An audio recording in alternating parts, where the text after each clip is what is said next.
বিসমিল্লাহির রহমানির রহিম। জাবালে নূর চ্যানেলের পক্ষ থেকে স্বাগতম। আসসালামু আলাইকুম। সম্মানিত দিনদার ভাই বোন বন্ধুরা, সূরা লাহাব দিয়ে শত্রু দমন কোরআনী আমল, এই কিতাব থেকে আজকে এই আমলটি দেব। আশা করি ভিডিওটির শেষ পর্যন্ত সাথে থাকবেন। আজকের এই আমলটি হলো এশার নামাজের পর সূরা লাহাব পাঠ করবেন, এতেই শত্রু ধ্বংস হবে। কিভাবে পাঠ করবেন, কতবার পাঠ করবেন, এটি বলে দেব। তার আগে একটি কথা বলে নেই, আমাদের জাবালে নূর প্রকাশনী থেকে শত্রু ধ্বংসের কিতাবগুলি প্রকাশিত হয়েছে।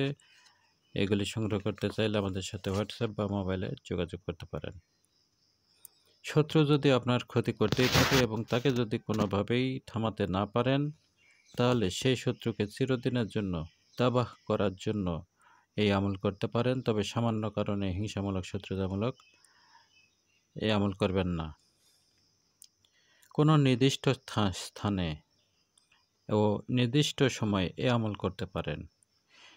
নির্দিষ্ট সময় বলতে এশার নামাজ পড়ার পর এই আমল করবেন এবং নির্দিষ্ট স্থানে অর্থাৎ কোনো নির্জন স্থানে অজুরত অবস্থায় নামাজে বসে এই আমল শুরু করবেন। প্রথমে দরুদ ইব্রাহিম পাঠ করবেন এবং আল্লাহর কাছে শত্রু দমনের জন্য সাহায্য প্রার্থনা করবেন।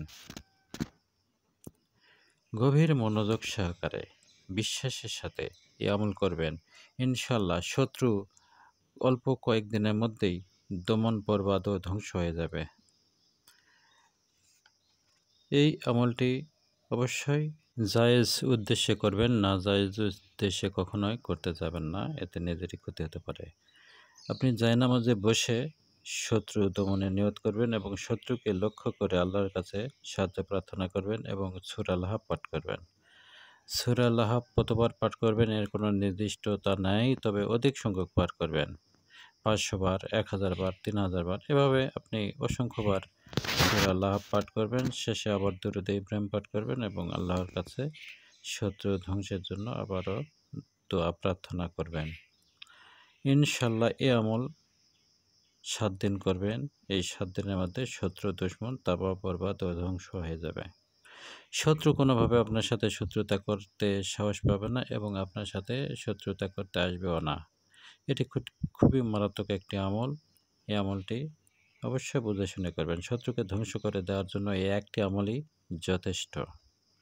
আপনার জানের শত্রু, প্রাণের শত্রু যদি হয় তাহলে এই আমলটি করবেন।